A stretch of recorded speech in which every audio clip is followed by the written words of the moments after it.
ભાજપ કહી રહ્યાનું કારણ શું છે? અસલ છે ને બનાસકાંઠામાં અસલ કોંગ્રેસનું વધારે છે. એવું એનું કારણ શું? દુનિયામાં જો મતદારોને નરેન્દ્ર મોદી જોઈએ, હા અને દેશ હિત માટે, હા અને દેશના કલ્યાણ માટે હા તમામ વિસ્તારના લોકો જે છે ને, હા મન નરેન્દ્ર મોદી. એવું એવું છે એમ? આ વિસ્તારના ગેરીબેન છે એટલે ગેરીબેનને ચૂંટણી જાહેર. હા હા હા તો નરેન્દ્રભાઈ મોદીને જુએ છે હોય તો ગમે તે વ્યક્તિ આવે, ગમે તે સમાજ આવે, એ કોઈ મહત્વ અમારે નથી. અમારે તો ગેની આપણે મોદી સાહેબ ચાલુ વાત જ નહીં. ઓ આપણે ગેની બેન જ આ બધું હે ગેની બેન જ આ બધું. હા એવું છે. નમસ્કાર, રામ રામ મિત્રો. આજે આપણે આવી ચૂક્યા છીએ જેતડા, અને આજે આપણે જવાના છીએ જેતડા, લાખણી અને પછી ગેળા. આ ત્રણેય સ્થળોની મુલાકાત લઈ આપણે જાણવાના છીએ ચૂંટણીનો માહોલ, અને ચૂંટણીમાં કોનું પલ્લું ભારે છે, કોનું પલ્લું ઓછું છે, બધું જ આપણે અહીંયા જાણવાના છીએ. પણ એના પહેલા હું તમને કહી દઉં કે હજી સુધી 2-3 વાતો સાફ થઈ ચૂકી છે. જેમ જેમ આપણે એક્ઝિટ પોલ કરતા ગયા છીએ એમાં ઘણી વાતો સામે નીકળી આવી છે. બનાસકાંઠાની સીટ એ ખૂબ જ રોચક અને એકદમ કટ્ટર ટક્કરમાં હોય એવું લાગી રહ્યું છે. સિટીઓમાં આપણે જઈએ છીએ તો ત્યાં ભાજપનું પ્રભુત્વ વધારે છે, જ્યારે ગામડાઓ તરફ જઈએ છીએ જ્યાં કોંગ્રેસ અને ગેનીબેનનું પ્રભુત્વ સાફ દેખાઈ રહ્યું છે. તો આજે આપણે આવ્યા છીએ જેતડા, તો આજે આપણે મુલાકાત લેવાના છીએ જેતડા, લાખણી અને ગેળાની. તો આપણે હું બતાવું, આ રોડ છે, આ રોડ જઈ આપણે પૂછવાના છીએ બધા લોકોને. તો આપ મારી સાથે બનેલા રહેજો, હું તમને બતાવવાનો છું લાઈવ એક્ઝિટ પોલ. તો મિત્રો, આપણે બજારમાં લોકોની મુલાકાત લઈએ. ઘણા બધા લોકો બેઠા છે. તો 2024 લોકસભાની ચૂંટણી આવી રહી છે. તમને શું લાગે છે અહીંયા કોનું પલ્લું ભારે છે? ગેનીબેન. તો આપણે આગળ જઈશું અને પૂછીશું તમને શું લાગે છે અહીંયા કોનું પલ્લું ભારે છે? તમને શું લાગે છે અહીંયા કોનું પલ્લું ભારે છે? લાગે છે ગેનીબેન. તો આપ જોઈ શકો છો અહીંયા બજારમાં આપણે ઘણી બધી જગ્યાએ ફરી રહ્યા છીએ. તમને શું લાગે છે 2024ની લોકસભાની ચૂંટણીમાં અહીંયા ક્યાંનું પલ્લું ભારે છે? તમને શું લાગે છે? કેમ અમુક લોકો ગેનીબેન કહી રહ્યા છે, અમુક લોકો ભાજપ કહી રહ્યા છે? અમુક ચાલે હમણાં, અમુક હમણાં ચાલે, કોઈ એવું નથી મારું. એવું છે એમ?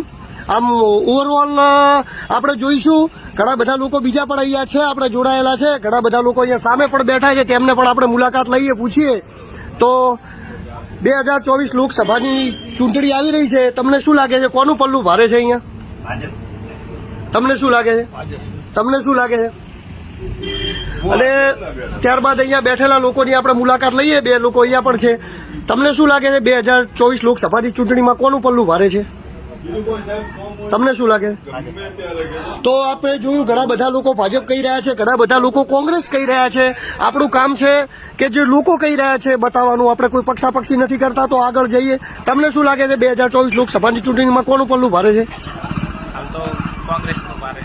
એવું? તો આપણે આગળ જઈશું અને જોઈશું. અહીંયા બીજા ઘણા બધા લોકો છે, એમની પણ આપણે મુલાકાત લઈશું. અહીંયા એક વેન આવી છે, વેનની અંદર બેઠેલા માણસોને પૂછે 2024 લોકસભાની ચૂંટણીમાં તમને શું લાગે છે કોનું પલ્લું ભારે છે અહીંયા? હા એવું? તો આપણે અહીંયા જઈએ. 2024 લોકસભાની ચૂંટણી આવે, કોનું પલ્લું ભારે લાગે છે? તમને લાગે એવું અમને લાગે. અમન ના લાગે, તમને લાગે એ થાય. લાગવું નહીં ભાઈ, અમને એકલું શું લાગે? અમારી એકલું વાત શું છે? પણ તોય તમારો શું વિચાર છે? અમારે હાવને મત અહીંયા આપણે મત. એવું છે એમ ને? આ કહેવા નથી માંગતા. 2024 લોકસભાની ચૂંટણી આવે છે, તમને કોનું પલ્લું ભારે લાગે છે? તો આપણે આગળ જઈશું. અહીંયા બધા બજારની અંદર બીજા પણ ઘણા બધા લોકો છે, એમની મુલાકાત આપણે લઈશું. 2024 લોકસભાની ચૂંટણી આવે છે, તમને કોનું પલ્લું ભારે લાગે છે? તમને કોનું પલ્લું ભારે લાગે છે? તમને કોનું પલ્લું ભારે લાગે છે મોટા ભાઈ? તો બેનું હરખું લાગે છે. તમને હરખું લાગે છે એમ ને? હા, એટલે બરોબર છે, લાગવા ઉપર જાય. તો હવે અહીંથી આપણે આગળ બીજા બજારની પણ મુલાકાત લઈશું. લોકસભાની ચૂંટણી આવી રહી છે. તમને કોનું પલ્લું ભારે લાગે છે અહીંયા? મોદી. બા તમને? ઓકે. તો આપણે આગળ જઈશું ને જોઈશું. અહીંયા પણ બેઠા છે. 2024 લોકસભાની ચૂંટણી આવે. બા તમને કોનું પલ્લું ભારે લાગે છે? 2024 લોકસભાની ચૂંટણીમાં તમને કોનું પલ્લું ભારે લાગે છે? કોનો માહોલ વધારે લાગે છે? એવું? તો આપણે આગળ પણ જઈશું ને જોઈશું કે લોકો શું કહેવા માંગે છે. આપણે એક જ પ્રશ્ન પૂછવાનો છે ખાલી, કે કોનું 2024 લોકસભાની ચૂંટણીમાં તમને કોનું પલ્લું ભારે લાગે છે? અને લાગે છે હાલમાં જ્ઞાનીબેન.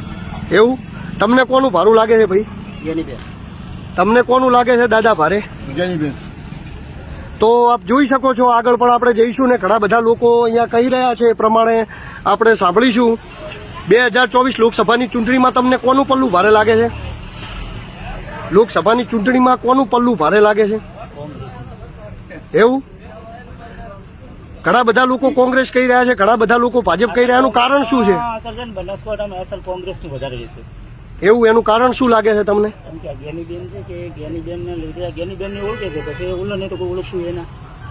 હા પણ તો નરેન્દ્ર મોદી સાહેબનું નામ નથી ચાલતું. હા એમનું ચાલશે. આગળ અહીંયા બનાસકાંઠાની વાત છે. અચ્છા, બનાસકાંઠાની વાત છે. ઓનલી બનાસકાંઠા. તે તો ભાજપ છે ને ભાજપ જ રહેવાનું છે. તો સીધો અર્થ કહેવાનો એવો છે કે બનાસકાંઠાની અંદર જ્ઞાનીબેન અને નરેન્દ્ર મોદીની સીધી ટક્કર છે. હા ઉમેદવારને કોઈ ઓળખતું જ નથી. હા હા હા એવું જ થયું ને? હા એવું અહીંયા જ્ઞાનીબેનને ઓળખે છે. એટલે ઉપર તો છે જ મોદી. એટલે કહેવાનો અર્થ એવો છે કે જે લોકો ભાજપમાં વોટ આલવાનું કહી રહ્યા છે એ નરેન્દ્ર મોદીના લીધે જ કહી રહ્યા છે, હા હા અને જે લોકો કોંગ્રેસમાં કહી રહ્યા છે એ જ્ઞાનીબેનના લીધે કહી રહ્યા છે. જ્ઞાનીબેનને લેવાનું છે. ઉપરની સીટમાં છે okay Bhajap. Okay okay okay તમારો આપ અહીંયા જોઈ શકો છો તો અહીંયા ઘણા બધા લોકો છે, એમની મુલાકાત લે. મોટા ભાઈ, 2024 લોકસભાની ચૂંટણીમાં ચાનું પલ્લું ભારે લાગે છે? એવું છે એમ? તમારું મતદાન નહીં? શેઠ, તમારું શું કેવું છે? કોનું પલ્લું ભારે લાગે છે અહીંયા વિસ્તારમાં? કોનો માહોલ લાગે એવું છે એમ ને? કોનો માહોલ તમને અહીંયા વધારે લાગે છે? જ્ઞાનીબેન ઠાકોર. એવું છે એમ ને? હે રેખાબેનને જોયા જ નથી કેવા રેખાબેન છે. એવું છે એમ? આ વિસ્તારના જ્ઞાનીબેન છે એટલે જ્ઞાનીબેનને ચૂંટણી જાહેર. હા હા હા. તો અહીંયા 3 બા છે તો બાની મુલાકાત લઈએ. બા, 2024 લોકસભાની ચૂંટણી મોરચાનું માહોલ ભારે લાગે છે? ત્યારે અમને એવું લાગે છે હા દુનિયામાં જો મતદારોને નરેન્દ્ર મોદી જોઈએ હા અને દેશ હિત માટે હા અને દેશના કલ્યાણ માટે હા તમામ વિસ્તારના લોકો જે છે ને હા. મન નરેન્દ્ર મોદી. એવું છે એમ ને? શું બોલવું છે ભાઈ, કીધું એના વિશે તમારું? અમારે તો નરેન્દ્રભાઈ મોદીને જુએ છે. હવે તો ગમે તે વ્યક્તિ આવે, ગમે તે સમાજ આવે, એ કોઈ મહત્વ અમારે નથી. અમારે તો આપણે મોદી સાહેબ ચાલુ વાત જ નહીં. ઓવે ઓવે. તમારું શું મોડું છે? આપણે જ્ઞાનીબેન જ આ બધું હે? જ્ઞાનીબેન જ આ બધું હા એવું છે એમ ને? તમારા લોકોનું શું મોડું છે? અમારા જ્ઞાનીબેન એવું છે એમ ને? તો આપ જોઈ શકો છો મિત્રો, મોદી સાહેબ અને જ્ઞાનીબેનની સીધી ટક્કર છે અહીંયા. આપ જોઈ શકો છો. આગળ પણ આપણે મુલાકાત લેતા રહીશું.